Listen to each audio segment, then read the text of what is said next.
Boa noite, amados irmãos. Saúdo a todos com a graça e a paz do nosso Senhor Jesus. Amém. Amém. Graças a Deus, né?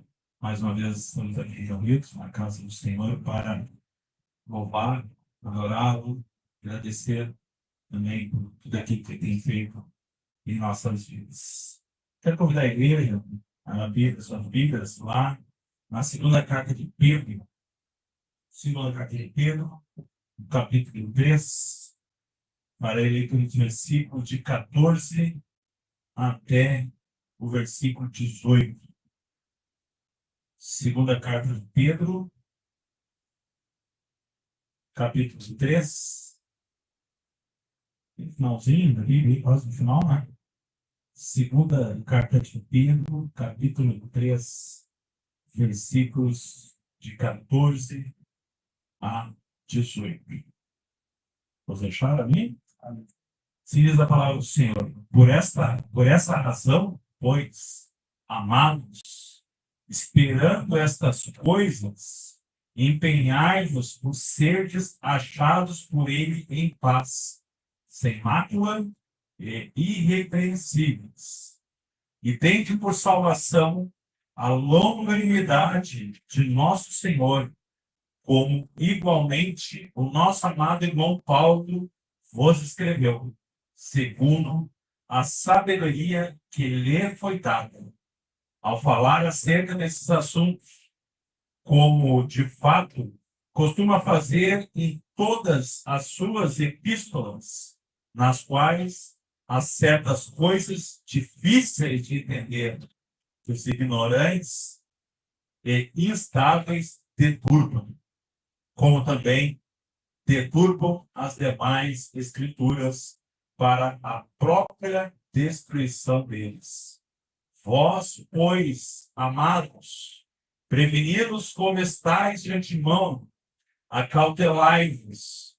Não suceda que, arrastados pelo erro desses insubordinados, descaiais da vossa própria firmeza. Antes, crescei na graça e no conhecimento de nosso Senhor e Salvador, Jesus Cristo. A Ele seja a glória, tanto agora como no dia eterno. Vamos orar mais uma vez, pedindo a Deus, né, a direção do Espírito Santo, o entendimento daquilo que Ele quer falar aos nossos corações na noite. Vamos orar mais uma vez. Senhor Deus Todo-Poderoso, nós te agradecemos mais uma vez por estarmos em tua casa. Nós entoamos louvores ao Senhor, nós confessamos os nossos pecados, as nossas falhas, contribuímos para a tua obra, para que o Senhor possa usar as nossas vidas para alcançar tantas almas que necessitam de ouvir a tua voz. E neste momento nós te pedimos que o Espírito Santo nos dê sabedoria e entendimento da tua palavra que foi lida, para que nós venhamos a aprender a cada dia mais, a confiar no Senhor e esperarmos no Senhor, porque nós cremos, e o Senhor disse que o Senhor retornará um dia para nos resgatar. Por isso, Pai, nos dê paz, tranquilidade aos nossos corações neste momento. Que o teu Espírito Santo possa nos assistir. É por isso que nós oramos, agradecidos, no nome de Jesus. Amém. Irmãos, esse texto que eu quero compartilhar com os irmãos é sobre, na verdade, né, Pedro aqui, o apóstolo Pedro, irmão de André, um dos pescadores que Jesus chamou para segui-lo lá atrás, no texto bíblico, você vai se lembrar, quando Jesus vai chamando, né, aquelas pessoas, os seus discípulos, e lá está Pedro, o pescador. André era um deles, que era pescador, estava com Pedro, né? E esse Pedro aqui, quem vai se lembrar, ele era um dos três mais chegados de Jesus: Pedro, Tiago e João, os três mais próximos de Jesus, os mesmos que estavam naquele monte da transfiguração, né? Que quando Jesus, então, aparece ali, né? E eles ficam, né, todos ali, querem ficar com Jesus ali, providenciando de uma barraquinha, então eles querem ficar lá com Jesus. É esse Pedro que escreve duas cartas, né? A primeira carta com 5 capítulos e essa segunda carta que nós estamos lendo com 3 capítulos. É evidente, né, irmãos, que todos vão se lembrar de como era Pedro, uma pessoa impulsiva, uma pessoa difícil, mas logo depois da morte de Jesus e durante o tempo que Pedro acompanhou Jesus, apesar de negá-lo, na verdade, né? Nós observamos o que o Espírito Santo fez na vida dele, transformou a vida de Pedro. E aí Pedro, então, como apóstolo, escreve essas duas cartas, né, para a igreja. Alguém de nós, irmãos, já esperou ansiosamente por algo em nossa vida cuja demora, né? Talvez você tenha esperado e demorou tanto que você se esqueceu ou você se desanimou daquilo que tanto aguardava. Alguém já esperou por isso, né? De algo que você ansiou, né? Ansiosamente e demorou tanto que até a pessoa esqueceu ou desanimou enquanto aguardava. Mas todos nós temos esperas individuais, seja por um casamento, aqueles, né, que são solteiros, né, que estão à procura do seu par, né, seja uma promoção no emprego também, né, muitas vezes nós ansiamos e ficamos esperando, seja o término de um estudo, dos estudos, né, uma faculdade, ou numa escola, né? Ou seja, uma viagem, né? Também, né? Antiga, talvez compre as passagens aéreas, né? Com antecedência, que elas estão mais em conta o valor. E aí isso pode acontecer aí em mínimo 6 meses, talvez, né? E aí fica esperando aquele dia chegar, né?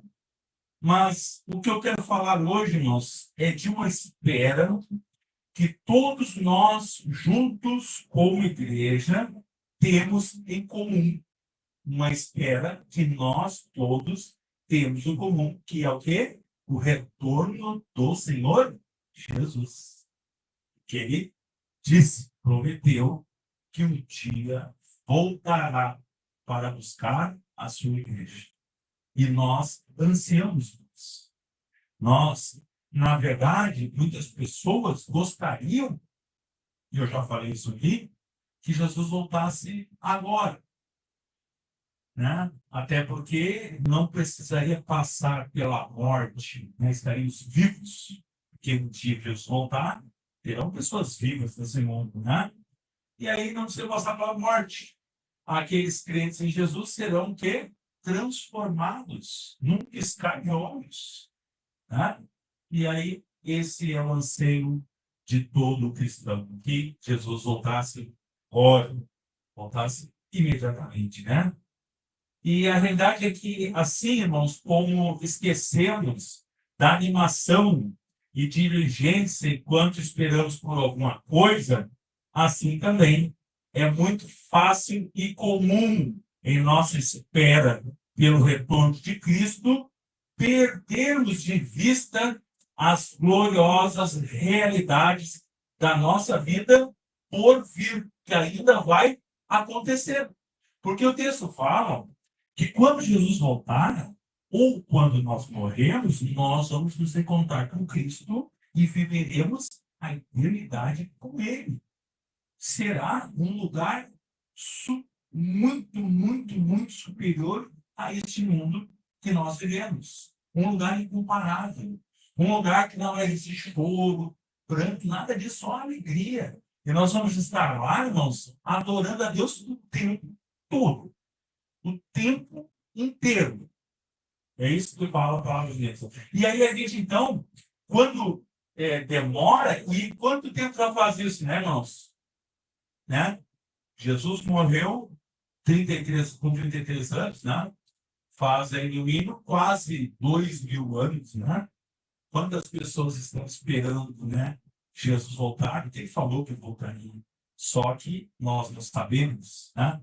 o dia que Jesus vai voltar. E aí, então, nós, diante dessa demora, a gente começa a perder de vista, né, as gloriosas, as realidades que nós vamos encontrar quando Jesus voltar e ou quando nós morremos e nos encontrarmos com ele. É evidente que quando ele voltar, então todos que creem em Jesus viverão eternamente com ele, né?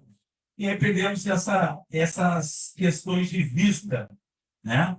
E nos tornamos muitas vezes, irmãos, negligentes e desanimados nesta vida que Deus nos deu para usarmos fielmente para a sua glória, porque todo ser humano, como vocês sabem, foi criado para a glória de Deus, para a sua glória.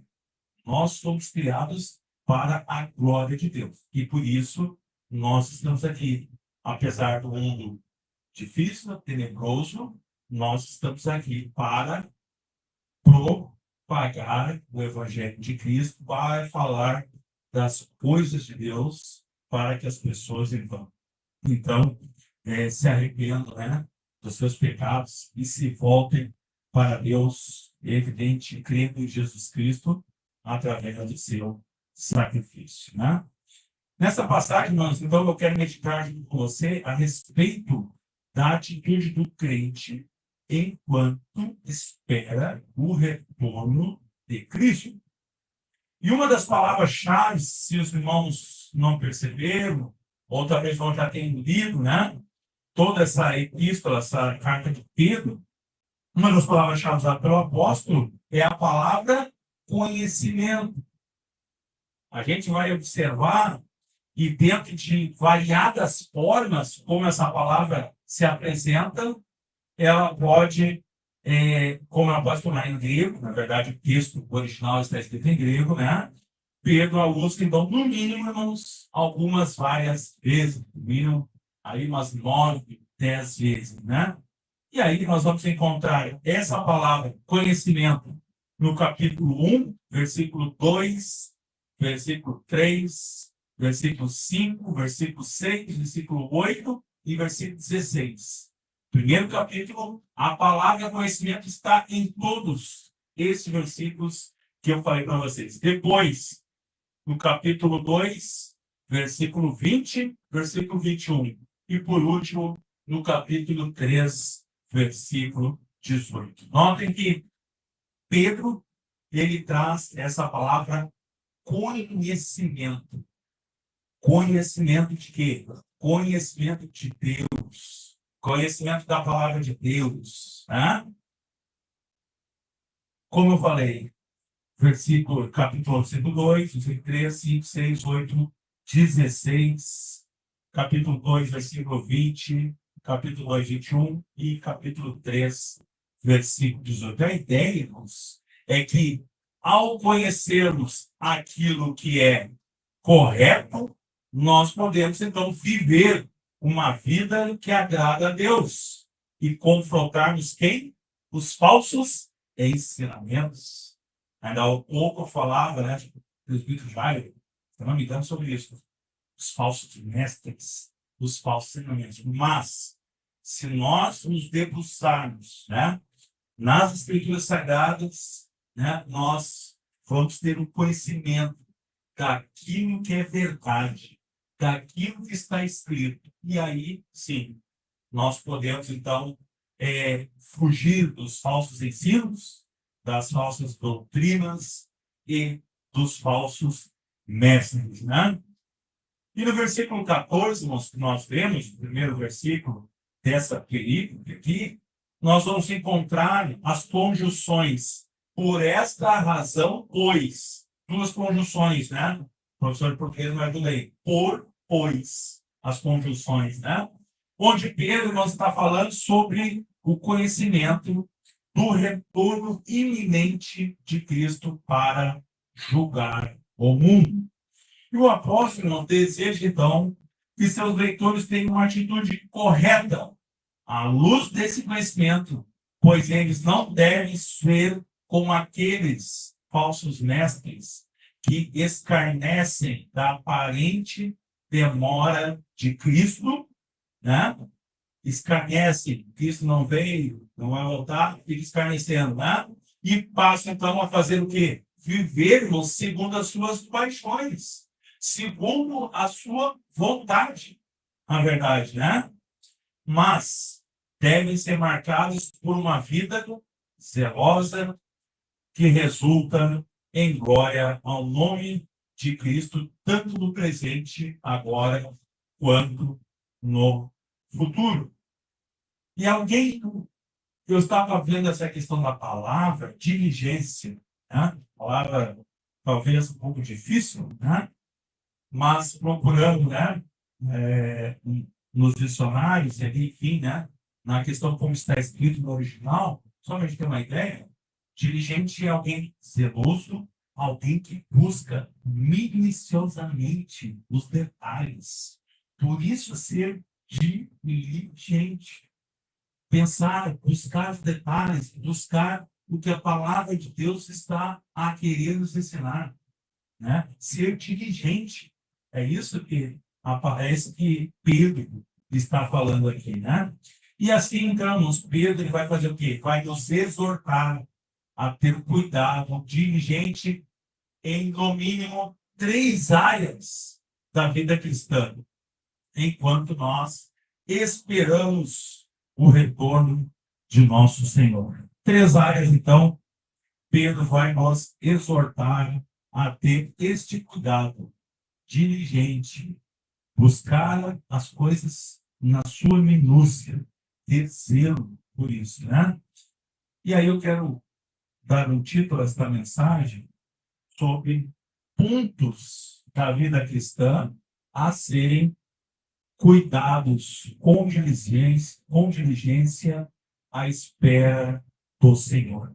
Quais são os pontos, né, da vida cristã que devem ser cuidados com zelo, com busca minuciosa a respeito da verdade? Primeiro ponto é seja diligente no cuidado pessoal. O versículo 14 vai tratar disso, né? Se nós saíssemos, se alguém de nós, se vocês saíssemos às ruas, olha só, entrevistando as pessoas com a seguinte pergunta, olhe bem a pergunta, você já deve ter visto a pergunta e já viu várias respostas sobre essa pergunta. O que você faria, a pergunta é essa, o que você faria se soubesse que amanhã seria o último dia da existência deste mundo? Já pararam para pensar?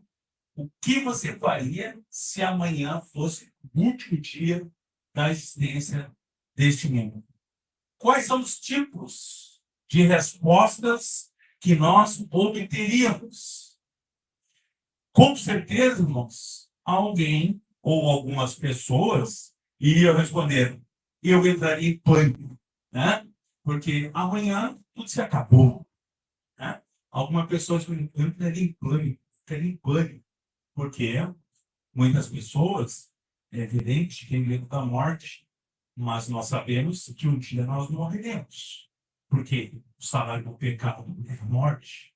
Até então, Adão e Eva não tinham pecado, e então viveriam eternamente naquele lugar. Mas aí o pecado ele entra no mundo e o salário do pecado é a morte. Então, todos nós, então, a partir daquele momento, nós vamos morrer, né? E ainda algumas pessoas vão responder: eu entrarei em pânico. Por quê? Ela saberia que ia morrer, que ia ser capaz, né? Outras pessoas responderiam, irmãos: eu aproveitaria cada momento. Olha só, eu aproveitaria cada momento. Né? E aqui nós entendemos, irmãos, que por este verbo aproveitar, o que muitas pessoas querem dizer é se envolver com todo tipo de dissolução híbrida, né? Eu vou aproveitar, vou fazer tudo aquilo que eu quero, né? Vou beber todas, né? Vou namorar todos, vou, enfim, fazer tudo que eu quero. Esse aproveitar é isso, essa é a resposta, né? Mas outros diriam, né, irmãos? eu gastaria todo o meu dinheiro, aqueles que têm dinheiro, né? O que para nós, com certeza, não duraria muito tempo. Então, nós teríamos que encontrar outra coisa para fazer. Porque o dinheiro, por mais, né, que se tenha, você sabe que é algo extremamente fácil de gastar. Vai embora. Vai rápido. Né? E aí, talvez, terminaria aquele valor que ele tem e ele tinha que pensar em outra coisa para fazer, porque o dinheiro ele já gastou. Né? Mas, irmãos, eu pergunto aos irmãos, à igreja, qual seria a nossa resposta a esta pergunta? Se nós pensássemos nessa pergunta, qual seria a nossa resposta? Né? Será que a nossa atitude seria diferente da atitude daqueles que não conhecem a Deus? Será que seria diferente da atitude daqueles que não conhecem a Deus? Pedro, então, nos dá aqui uma ordem forte para que, para nós empenharmos, fazermos todo o esforço, reunirmos toda a nossa diligência para estarmos preparados para o iminente retorno de Cristo. Estar preparados para o retorno de Cristo. A forma em que esse imperativo, né, se encontra sugere urgência e prioridade no cuidado com a nossa pessoa, né, que nós devemos cuidar, ser diligentes com a nossa pessoa, com os nossos pensamentos, com os nossos comportamentos, ok? De fato, irmãos, o verbo usado por Pedro aqui faz parte da expressão encontrada na segunda carta de Pedro, nessa mesma carta, no capítulo 1, versículo 5, onde ele diz assim, ó, por isso mesmo, vós, reunindo toda a vossa diligência, associar com a vossa fé a virtude, com virtude o conhecimento. Né? Associar a fé à virtude e com a virtude o conhecimento. Onde, então, o apóstolo aqui nos exorta a nós reunirmos, né, toda a nossa diligência para desenvolvermos as virtudes da vida cristã. Quais são as virtudes da vida cristã?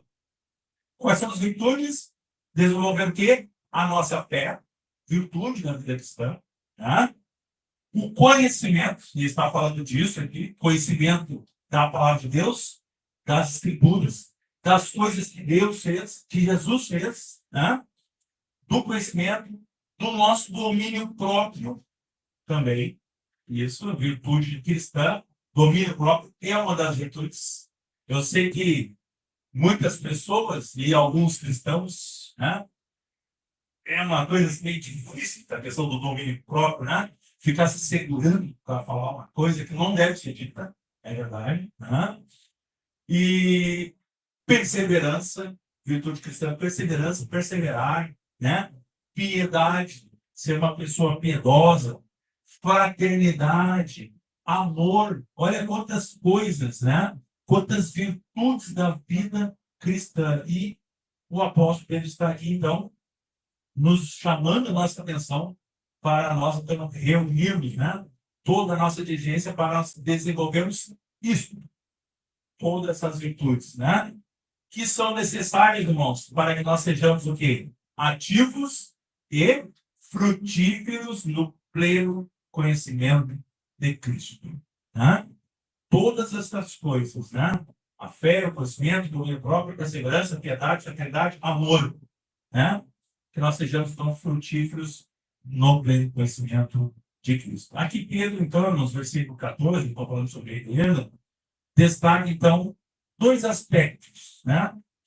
Que devem, então, caracterizar, né, a vida pessoal dos crentes enquanto esperam o retorno de Cristo, né? Ele fala no finalzinho do versículo 14, né? Empenhai-vos, né? Por seres achados por ele em paz.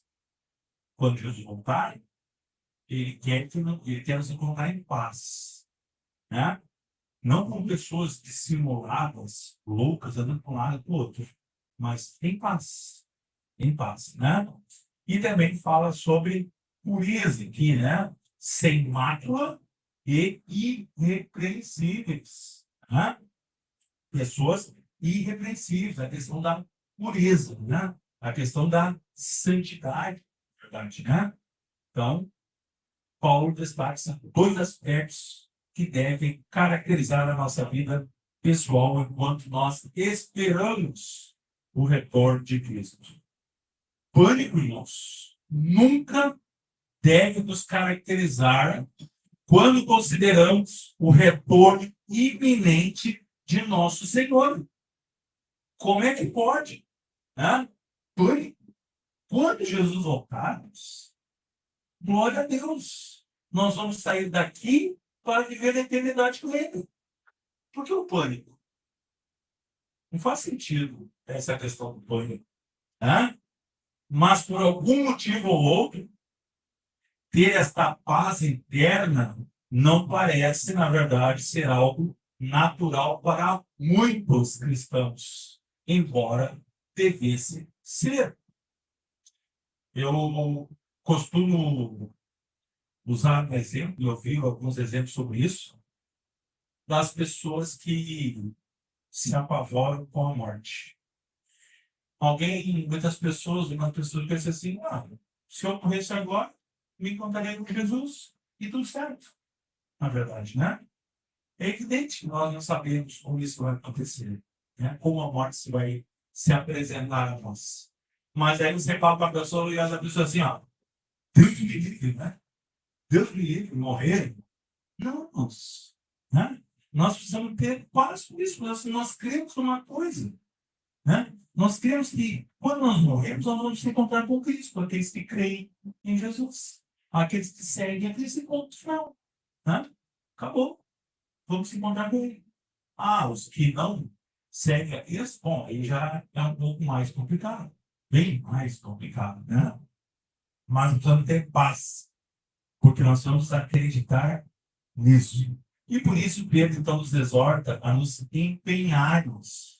E se isso é algo com que lutamos, esforcemos-nos, meditando aonde? Na palavra de Deus, nas gloriosas realidades que a vida de Cristo trará, no gozo, irmãos, que haverá na presença de Cristo, na perfeita comunhão que teremos com outros santos, pessoas separadas com Deus que já estão com Jesus. Ou você acha que as pessoas que nos antecederam, ninguém foi salvo? Não. Já tem pessoas com Cristo já, né? E nós vamos nos encontrar com essas pessoas que já estão lá, na verdade, né?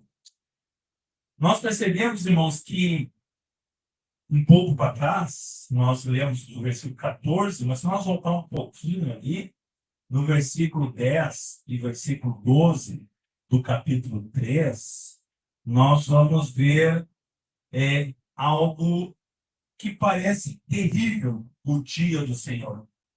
Lá no versículo 10 e 12, capítulo 3, onde diz assim, olha só, virá, entretanto, como ladrão o dia do Senhor, na qual os céus passarão com estrepitoso estrondo, e os elementos se desfarão abrasados. Também a terra e as obras que nela existem serão atingidas, visto que todas essas coisas hão de ser assim desfeitas.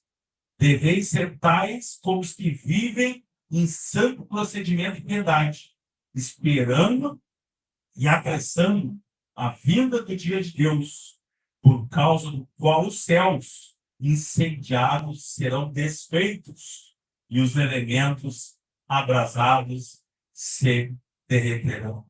Essa mensagem, irmãos, esses dois versículos não foi dado para perturbar os crentes. Não foi dado por isso para perturbar. Esse é o dia do Senhor. E isso vai acontecer, está escrito isso. Mas não foi para perturbar os crentes. Porém, deve causar terror em quem? Naqueles que não conhecem a Deus. Esse sim, tem que saber disso. Porque esse tem que saber que vai acontecer exatamente o que está escrito aqui. E para eles, é para eles terem medo mesmo. É para eles terem terror para eles, né? Porque andam do jeito que andam por aí, não creem em Jesus, não creem em Deus, não é de nada, mas um dia Deus vai voltar. E aí não vai ter tempo mais para nada. Não é deixar para trás aqui, né? Você sabe, é tipo o filme lá, né? Ai, uma nova oportunidade. Não, não é isso aqui. Né? Quando Jesus acabou. Acabou. Pronto. Quem morreu crendo em Cristo, ressuscitará. Os vivos que creem em Cristo serão transformados e os mortos e os vivos que não creem serão julgados. Pronto. Bom, é isso aí. E não tem mais nada para fazer. Né? Então, não é importante para os crentes, mas ele deve causar terror naqueles que não conhecem a Deus. Tá? Mas o crente, irmãos, ele deve demonstrar em sua vida uma paz que é fundamentada tanto na segurança da sua salvação em Cristo, como na sua diligência em viver uma vida pura. Viver uma vida de acordo com a vontade de Deus. É isso que nós vamos entender. Né?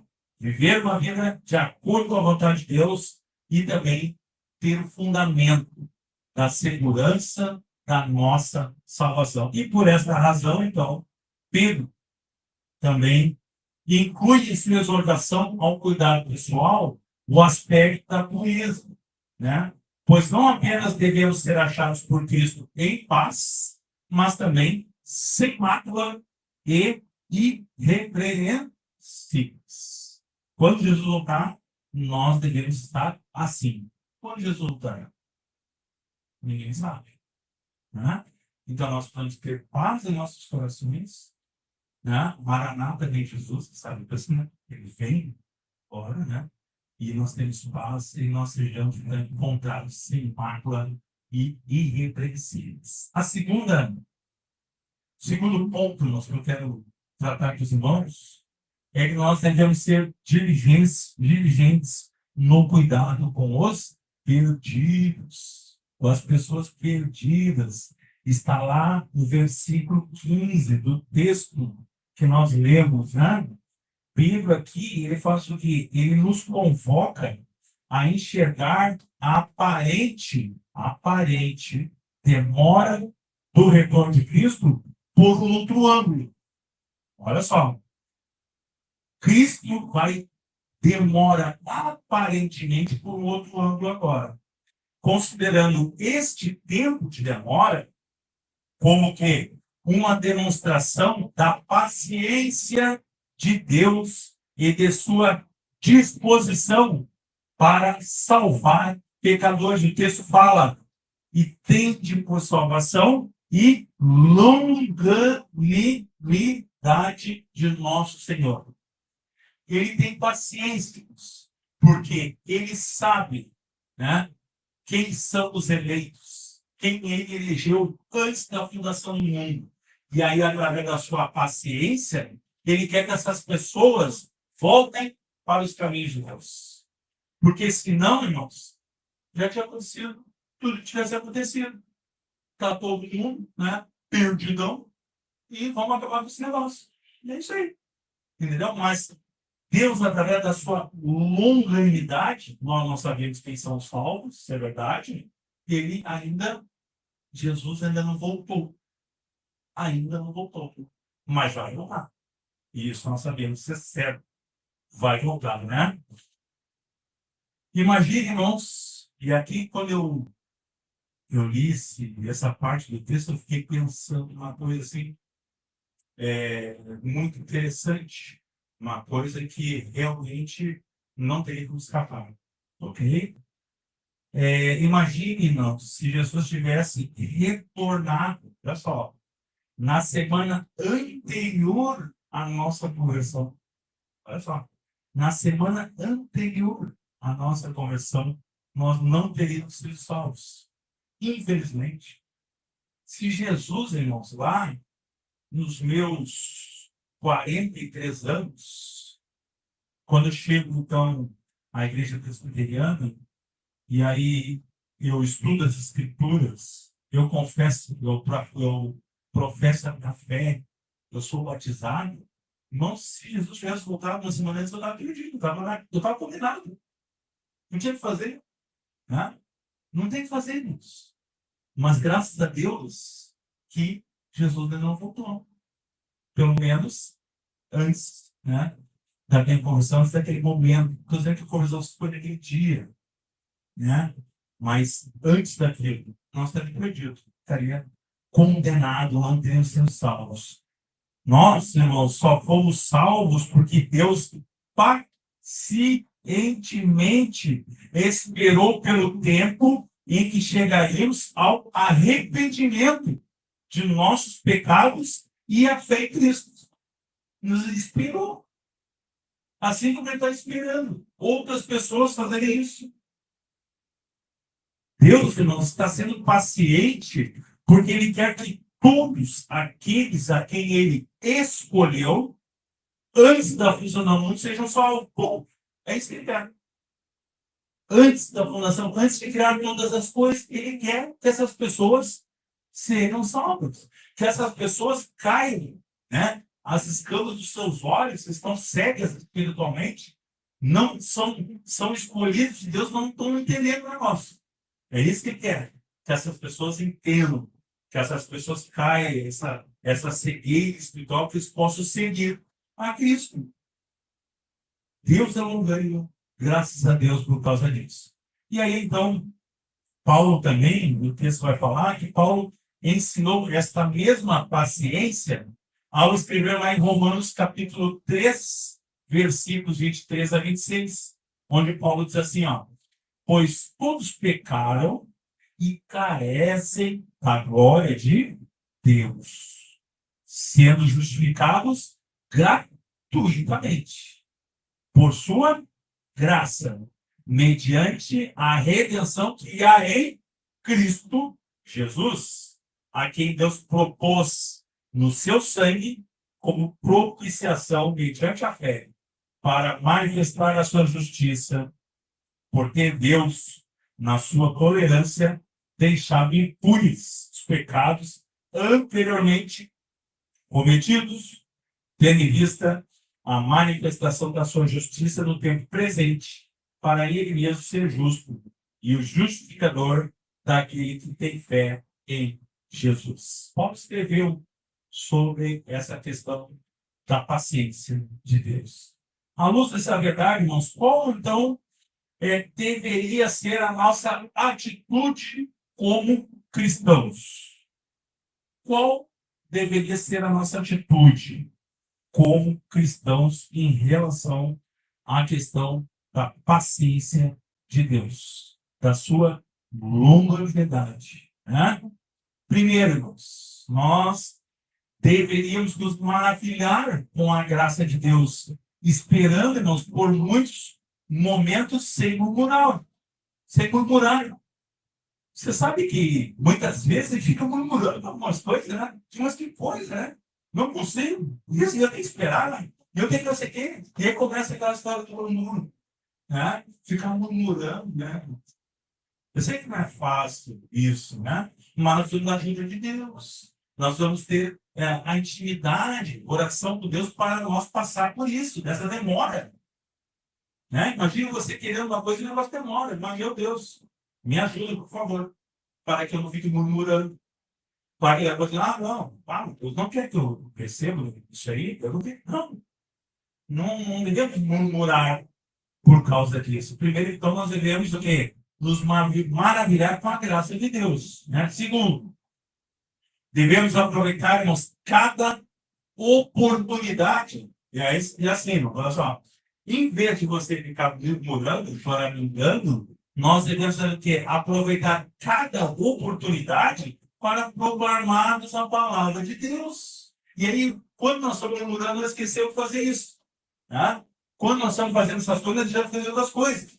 Nós temos que aproveitar, em vez de murmurar, proclamar a palavra de Deus, especialmente aqueles que não o conhecem, porque tem muita gente que não conhece, você sabe disso.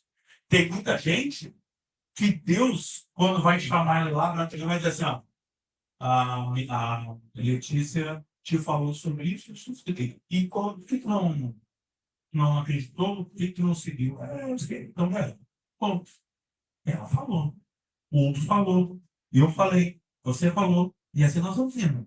E assim nós vamos indo. Então, proclamar as verdades de Deus, né, para as pessoas, né, para alcançar este mundo perdido, aqueles que não conhecem a Deus. Sabemos, irmãos, que Deus ele tem sido paciente, né? Porque ele quer salvar pessoas e nos estabeleceu como seus instrumentos para alcançar este mundo perdido. Nós somos instrumentos nas mãos de Deus para alcançar outras pessoas, para que o evangelho da graça, isso que Deus nos deu gratuitamente, isso é graça. E graça vem de graça, tá? Essa é a palavra, de graça. Nós não merecíamos nada disso. Nós só merecíamos a condenação, né? Fogo eterno, só isso. Mas aí Deus, né? Na sua graça maravilhosa, ele faz o quê? Envia o seu único filho, Jesus Cristo, aquele que não teria pecado nenhum, perfeito, sacrifício perfeito, né? Para morrer naquela cruz pelos nossos pecados. Todos aqueles pecados que nós praticamos no passado e também aqueles ainda que nós vamos praticar. É claro que com arrependimento, né? Isso é graça de Deus, né? Por isso, irmãos, portanto, enquanto aguardamos o nosso Senhor voltar, sejamos diligentes no cuidado com os perdidos. Nós precisamos levar a palavra de Deus aos perdidos, ok? Terceiro e último ponto, irmãos, nós precisamos ser diligentes no cuidado com a pureza doutrinária. E aqui é algo bem difícil. Eu lembrei agora do que eu falava antes, que foi com o meu irmão Milton, sobre a questão dos falsos mestres e dos falsos profetas, né? Seja cuidadoso, diligente, com zelo, com a pureza doutrinária. Pedro, então, terminou o versículo de número 15, né? Olhando o texto, terminou afirmando que Paulo, como seu companheiro de ministério, apóstolo Paulo, também havia ensinado a respeito das coisas que ele ensina nesta epístola. É o final do versículo 15, né? Segundo a sabedoria que lhe foi dada. Nesse versículo, Pedro continua desenvolvendo este assunto para deixar claro o porquê de sua menção a Paulo. O fato, irmãos, é que os falsos mestres e os seus discípulos, nos dias de Pedro, estavam fazendo o quê? Estavam tomando os ensinos de Paulo e distorcendo-os para justificar a sua imoralidade e o seu comportamento libertino. É isso que ele estava fazendo. Pegavam aquilo que Paulo estava ensinando e distorciam, né? Para justificar a sua imoralidade e o seu comportamento libertino. Por isso, não é impossível saber ao certo a que epístolas paulinas Pedro está se referindo. Porque você sabe que Paulo escreveu a maioria do Novo Testamento. Né? E a gente não sabe qual epístola que Pedro está se referindo, especificamente aqui nesse texto. Ou a parte específica dos ensinos de Paulo sobre a qual Pedro está falando. Contudo, nós vamos entender uma coisa. Estes falsos mestres e seus discípulos, eles estariam distorcendo o ensino caracteristicamente paulino da salvação pela graça mediante a fé. A parte das obras da lei para promover seus padrões frouxos de vida. Hã? Padrões frouxos de vida. Não podia fazer o que eles queriam, né? Não tinha problema. E aí nós temos então algumas coisas importantes que nós devemos observar aí no versículo de número 16. Ok? Enquanto muitos teólogos, irmãos, hoje negam que Paulo tem escrito pelo menos parte das epístolas, que levam o seu nome, Pedro, então, ele traz uma afirmação incontestável de que os escritos de Paulo estão em pé de igualdade com as Escrituras, com o restante da Escritura, tanto dos profetas como do Antigo Testamento. Isso segue naturalmente, irmãos, pelo fato que Pedro havia afirmado no versículo 15. Nós estamos falando aqui que Paulo não havia escrito segundo a sua própria sabedoria. Paulo não estava escrevendo as cartas, escrevendo os seus livros segundo a sabedoria dele, mas segundo o quê? A sabedoria que lhe foi dada, que Deus deu para ele. É isso que Paulo está fazendo. Ele está escrevendo sobre, segundo, na verdade, esta sabedoria. A segunda coisa que esse versículo vai nos mostrar, no versículo 16, irmãos, é que ele vai nos ensinar também que o fato de que há algumas coisas na Bíblia difíceis de entender. Mas isso, irmãos, e aí nós vamos ter cuidado, e eu falei da questão da diligência, né? Não é porque é difícil de entender que vai nos dar a liberdade de interpretá-la de acordo com nossos próprios interesses. Essa é a verdade. Se é difícil para nós, isso não nos dá o direito de nós interpretar da forma que nós queremos, conforme os nossos interesses. Porque realmente tem questões na Bíblia que são difíceis, textos difíceis, coisas difíceis. Mas nós precisamos, né, buscar, em primeiro lugar, a Deus, que nos dê sabedoria e entendimento da sua palavra, e pessoas que não são falsos mestres. Pessoas que não vão deturpar, não vão distorcer para aquilo que está escrito. Né? Procurar pessoas que estão de acordo com a palavra de Deus. Né? Então, interpretá-la, já que é difícil, não deve, já não deve ser o que nós devemos fazer conforme os nossos próprios interesses. E Pedro, então, se refere-nos àqueles que se submeteram aos falsos mestres, que está falando, ó, como ignorantes, pessoas não ensinadas ou não discipuladas, e pessoas, o que o texto fala, instáveis. E afirma que a sua deturpação das Escrituras não será dispensada simplesmente porque eles foram mal treinados, mas que eles serão devidamente punidos na vida do Senhor. Por isso, cuidado com os falsos ensinos.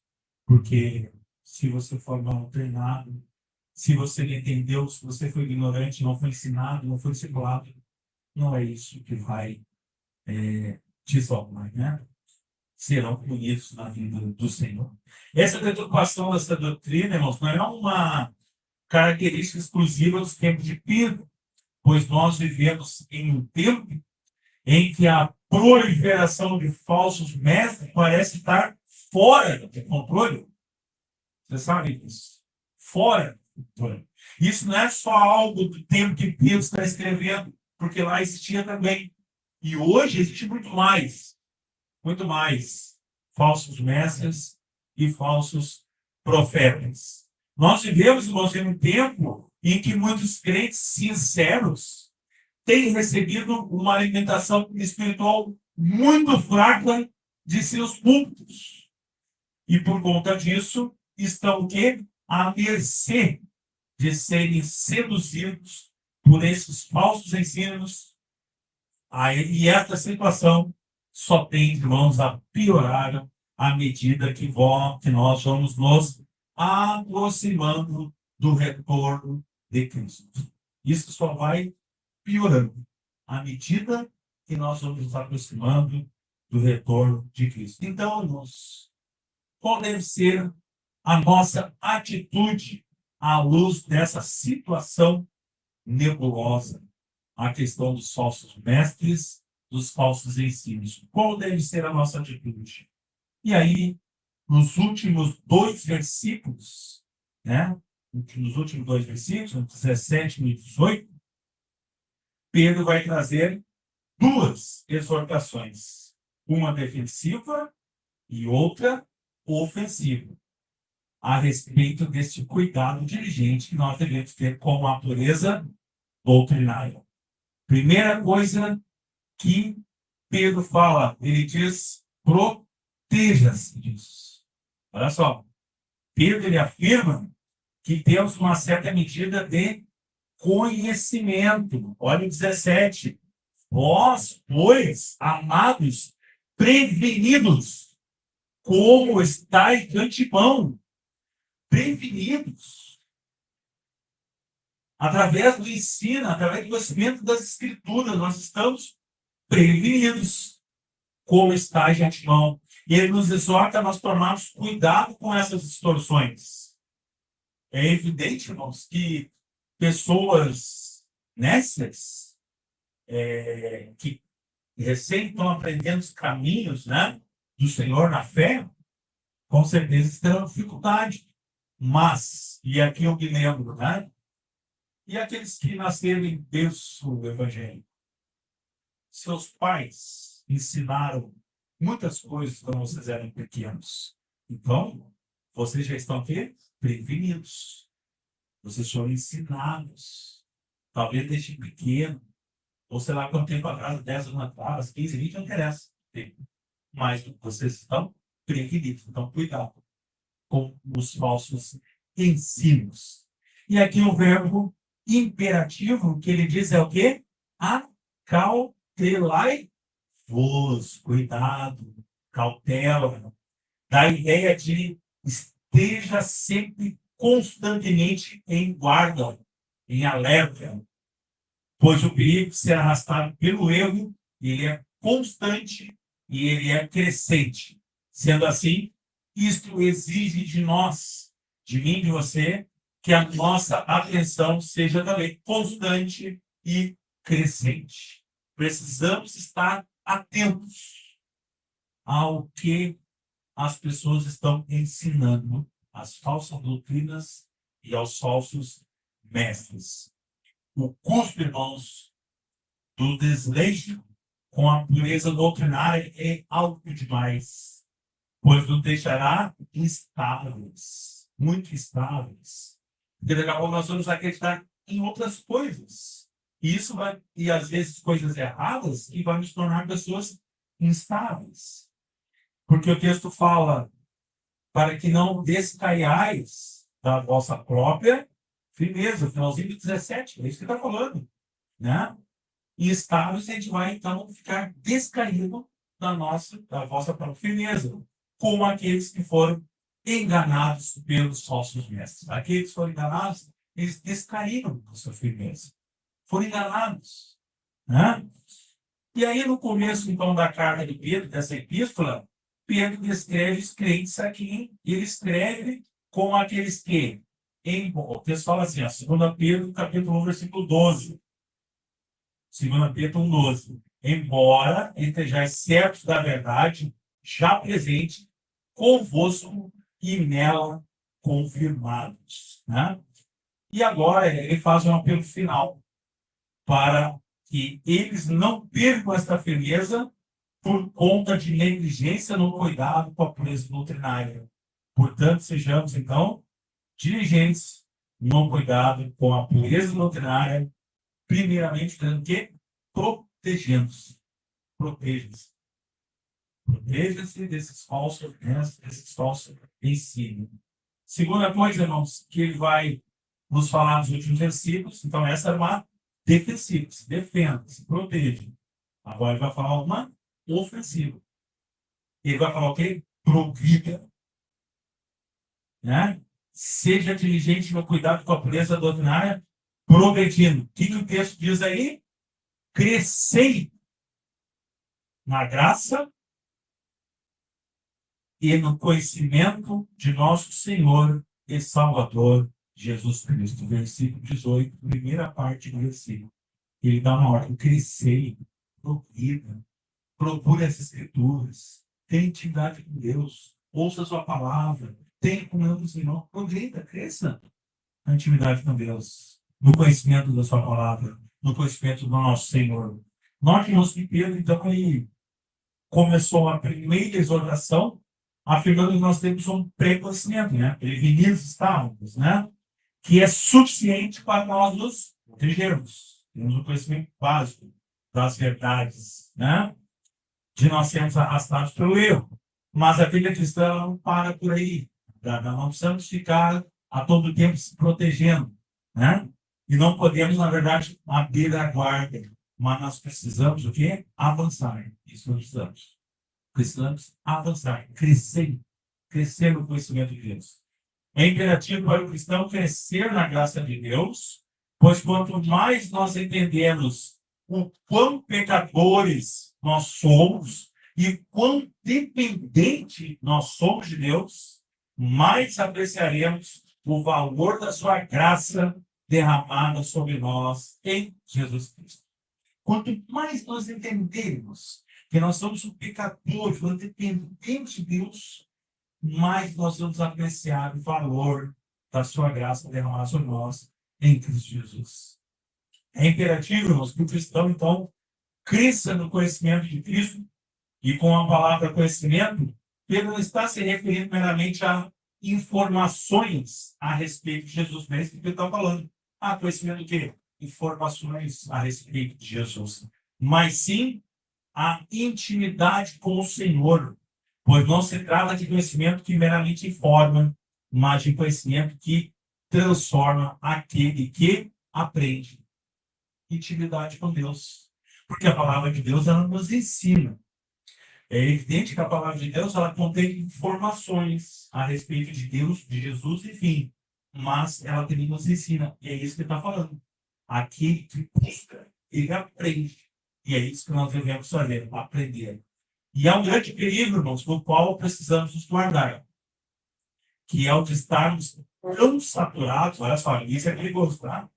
Nós estamos tão saturados desse tipo de conhecimento enciclopédico. Alguém começa a ler sem parar, tu vai saber o que está escrito em cada livro, vai ser lá todos os livros. Tenha cuidado nisso, irmãos. Esse conhecimento enciclopédico a respeito de Cristo, e ainda assim nós esfriarmos no nosso relacionamento pessoal com o nosso Salvador. Através do quê? Da oração. Através da leitura da sua palavra. Os livros são importantes. Os livros são importantes. Mas a palavra de Deus é mais importante. É aqui que nós procuramos todas as respostas. Tudo aquilo que nós precisamos para a nossa vida. E nós precisamos procurar isso. Por isso, nós não somos pessoas leitores de livros, mas sim pessoas que têm um relacionamento pessoal com Deus e com Jesus, o nosso Salvador. Por isso, irmãos, crescimento e maturação, maturidade, são marcas de todo crente genuíno, onde o crescimento é algo crucial para se ter estabilidade, para se tornar pessoas estáveis.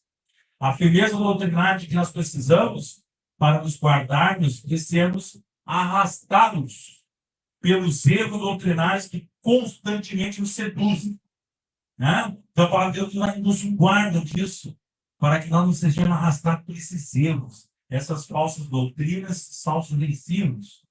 Assim como um bebê, na verdade, ele precisa crescer e desenvolver seus músculos, ossos e articulações para firmar os seus passos, né? Assim também nós precisamos crescer espiritualmente e firmarmos nossos pés cada vez mais na rocha, que é Jesus Cristo. Rocha aqui é R maiúsculo, tá? Para então nós resistirmos aos ventos de doutrina cada vez mais avassaladores de nossa época. Concluímos. Pedro encerra então esta exortação com uma doxologia. Que palavra difícil. O que quer dizer doxologia? Né? Doxologia é uma palavra grega, onde doxa quer dizer glória ou honra. Glória ou honra. E logia, logos, quer dizer o quê? Palavra. Então, palavra da glória, palavra de honra, palavra de Deus. Dele, e para ele são todas as coisas. Né? Enquanto nós esperamos, irmãos, pelo retorno do Senhor, que ele receba glória agora, por meio de nossa atitude de cuidado diligente. Sabemos que ele está sendo louvado e glorificado neste momento no céu pelos seus anjos. Nós sabemos disso. Mas também sabemos que ele será glorificado por toda a eternidade. Mas a pergunta, irmãos, que cabe a cada um de nós responder é: Jesus está sendo glorificado em nossa vida agora? Essa é a pergunta. Jesus está sendo glorificado em nossas vidas agora, hoje? Lembre-se, irmãos, do que esse texto ensina. Esse texto nos ensinou a expectativa do crente pelo retorno de Cristo deve ser marcada por uma atitude de diligência que resultará em glória a Ele. Nosso Senhor, irmãos, certamente está voltando. Como seremos achados por Ele na sua vida? Como nós seremos achados? Em paz? Sem mácula? Irrepreensíveis? Como nós seremos achados? Que Deus possa nos abençoar, Deus possa nos guardar. Nós, com certeza, temos um Deus maravilhoso, um Deus glorioso, um Deus que nos cuida cada dia de nossa vida. Nós cremos que tudo está no seu governo, todas as coisas que acontecem nesse mundo, para nós talvez coisas ruins, mas também coisas boas, mas nada foge ao controle de Deus. Nada. Ele sabe de todas as coisas. Por isso nós gostamos de ser diligentes em nossa vida cristã desses 3 pontos: nosso cuidado pessoal, nosso cuidado dos perdidos e também com a nossa pureza doutrinária. Ok, irmãos? Que Deus possa, então, nos abençoar segundo a sua palavra. Vamos orar mais uma vez? Vamos concluir isso tudo com uma oração, agradecendo a Deus por sua palavra. Vamos curvar as nossas cabeças. Senhor Deus Todo-Poderoso, graças nós te damos tudo aquilo que o Senhor tem feito em nossas vidas, Pai. Te agradecemos que o Senhor tem cuidado das nossas vidas e nós precisamos estar preparados para o dia que encontraremos com o Senhor nos ares, o dia que o Senhor retornará para resgatar o teu povo, Pai.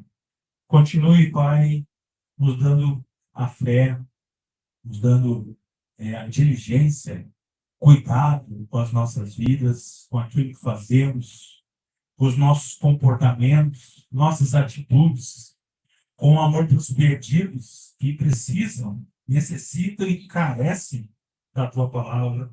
Assim como nós um dia estávamos perdidos nas trevas e o Senhor nos resgatou para a sua luz, Pai.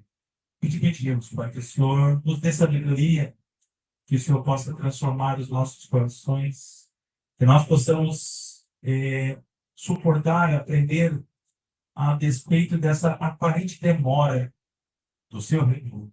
Mas nós entendemos que o Senhor tem vontade de que todos aqueles que o Senhor escolheu antes da fundação do mundo sejam salvos. E é por isso que o Senhor é longânimo em suas atitudes e tudo aquilo que o Senhor faz.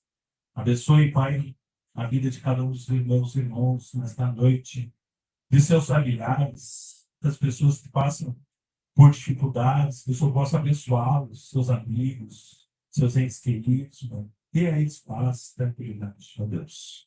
Guarde as nossas vidas mais uma vez, Pai. Que o Senhor nos dê uma noite abençoada, de descanso na tua presença, que nós temos que o Senhor não dorme e nos guarde enquanto dorme, para nós dormirmos. Obrigado por tudo isso, Pai. Nos abençoe, nos dê uma semana abençoada na tua presença mais uma vez. E é por isso que nós oramos aqui em nome de Jesus. Amém. E amém.